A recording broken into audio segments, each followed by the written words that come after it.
Sith lightning has always been one of the most visually striking and narratively important dark side abilities in the lore, but among its various manifestations, one variant stands out as particularly rare, unusually loaded with meaning: red crimson lightning. What makes this color especially interesting in canon is not simply its appearance though, but the context in which it appears. Unlike blue or purple lightning, which are used frequently by Lords of the Sith across eras, red lightning is reserved for moments tied to the most extreme expressions of dark side power, often associated with entities or states of existence that operate beyond normal physical limitations. One of the clearest examples of this is Darth Vader's experience with the dark side locust beneath Fortress Vader. In this sequence, Vader is drawn into a vision-like realm of the Force, one where the defining constraints of his physical body, his missing limbs, his failing machinery, and his cybernetic dependence are symbolically lifted. For the first time since Mustafar, Vader is depicted not as a broken being sustained by technology, but as something closer to his theoretical full potential. Within this incorporeal or force vision state, Vader does not merely appear healed, he becomes whole. His limbs are restored, his movements are unrestrained, and perhaps most importantly, his connection to the dark side is portrayed as complete, unobstructed by physical weakness. This distinction is extremely important because it reframes the type of lightning that he wields. What we are seeing is not lightning filtered through damaged biology or mechanical life support, but a power expressed through pure will and dark side dominance. It is within this state that Darth Vader unleashes red force lightning. Greetings lore junkies, and welcome back to the archives. Before we break down exactly why red force lightning is the most powerful variant in Star Wars canon, and delve deeper into the legend storylines about lightning as well, I have an announcement. Here at the channel, our projects are getting bigger, and because of that, I am officially looking to bring on a new editor in a paid position. This is an opportunity to work directly on the channel, help shape the visual storytelling, and be a part of what we're building. If you are passionate about Star Wars lore, enjoy cinematic editing, and want to collaborate on lore-driven content, this could be an incredible fit for you. If you're interested, I've included a lot more details in the description down below, including exactly how to apply. But now, my friends, the holocron opens. The red Sith lightning with Lord Vader here is not arbitrary. In the same sequence, Vader overwhelms virtually every form of opposition placed before him. All of the Jedi that stood in his way, Mace Windu, Yoda, Obi-Wan Kenobi. Cutting through these enemies, Vader erases their very existence. And eventually, Vader turns this devastating power against Sidious himself. The implication in this comic is not simply that Darth Vader is powerful, but now he's operating at a level of destructive capability normally unseen, one where even his master is no longer beyond his reach. And yet, despite this overwhelming display of power, the vision ultimately reveals something more important than raw strength to Vader. At the culmination of this dark side fantasy, Vader is reunited with Padme Amidala, the central emotional anchor of his fall and the defining obsession of his existence. The reunion, however, does not resolve his suffering. Instead, Padme steps away from him and vanishes deep into the abyss, reinforcing the most consistent thematic truth in Star Wars, that the dark side can amplify one's power, but it cannot grant them the peace or restoration that its followers seek.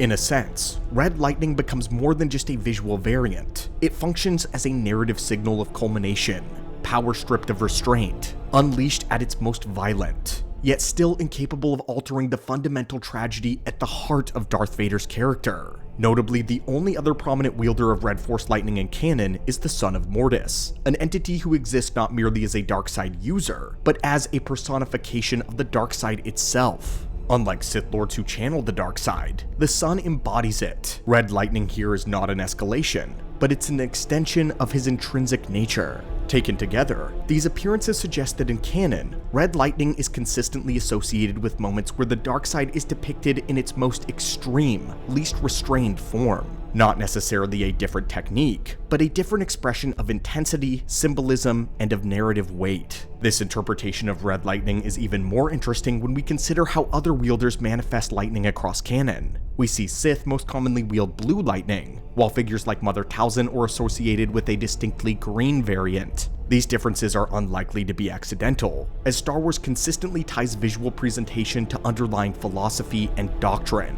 as well as the nature of the power that's being expressed. Talzin's lightning, for example, appears deeply connected to Night Sister magic, and the Ichor of the world of Dathomir, rather than representing a conventional Sith technique. Talzin's energy feels channeled through an entirely different tradition, rooted in ritual, alchemy, and the manipulation of external mystical forces. Sith lightning has historically been framed as an act of domination over the Force, a violent bending of energy through hatred, will, and personal power and glory. Red lightning, though, is different. In Vader's vision, the discharge occurs at a moment where he is no longer constrained by any physical weakness or any traditional technique. The son of Mortis wields red lightning not as a learned ability, but as something instinctual to his existence. And this raises a possibility that red lightning represents a raw manifestation of the dark side, power expressed in its most unfiltered form, not one of doctrine, training, or intermediary systems like Sith or Night Sister Ichor. In other words, where blue lightning may symbolize mastery through Sith tradition, and green lightning reflects magical channeling,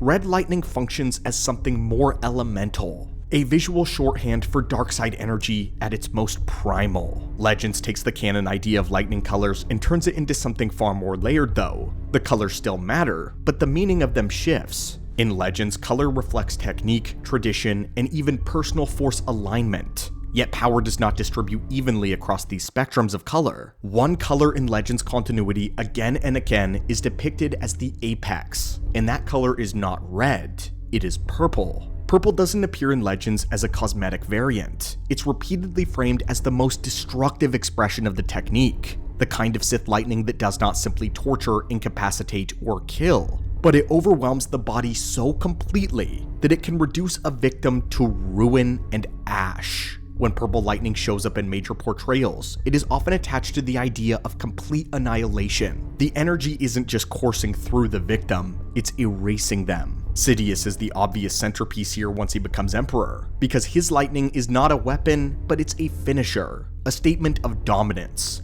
Darth Bane also represents this same kind of brutal end-state lightning, where the goal is not pain any longer, but it is absolute termination. We also have figures like Darth Vitiate, and the implication is even more clear.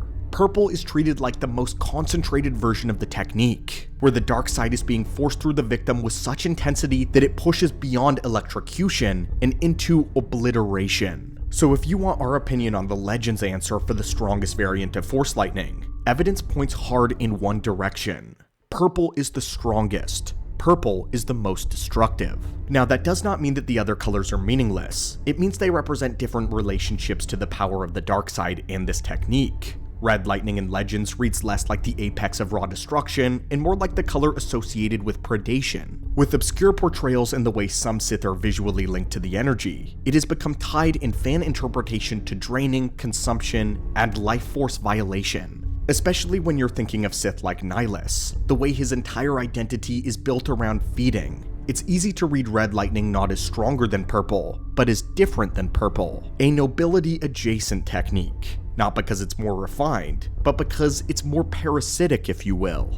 It is not just something that hurts you, it hurts you while it steals everything from you. Blue lightning remains the most common expression of Sith lightning, but common does not mean weak. Blue is still deadly, still torturous, still capable of killing instantly in the hands of a powerful wielder. It is simply the baseline form that most Sith express, because lightning itself is already an advanced and an inherently violent application of the dark side. Then you have outliers, and Star Wars Legends loves outliers. Jaina Solo's black lightning is less of a stronger lightning and more of a strange personal manifestation, possibly a natural signature that surfaced through her specific temperament and circumstances. White lightning, seen among certain other Force traditions, suggests a different relationship to the energy entirely, almost like a cultural technique rather than Sith. And green lightning sits in a particularly fascinating spot, because when you bring in Grandmaster Luke Skywalker and Electric Judgment, the implication is that some Jedi were trying to perfect a controlled facsimile of lightning without embracing the full Sith corruption that is typically associated with it. It's different, but it's the same dangerous shape of power. So Legends doesn't flatten the conversation, it rather widens it. But we've spent a lot of time discussing color, debating variations, analyzing what different shades of lightning may imply across canon and Legends. But there's a far more important question. What is Force lightning mythically and philosophically? What does the ability actually represent? If you strip it of color and continuity, even individual users, lightning is still one of the most revealing windows into the true nature of the dark side. The best way to describe Sith lightning is calling it suffering weaponized. Every discharge represents the Sith philosophy in its purest form. The Force is not an ally. It's not something to exist alongside. It is seized, bent, and forced into submission. It is domination, an ability that bypasses armor, defenses, and even dignity, reducing its victims to agony under the absolute will of another's power. And perhaps that's why it's always been so fascinating. Because lightning is terrifying in a way few other techniques in Star Wars are.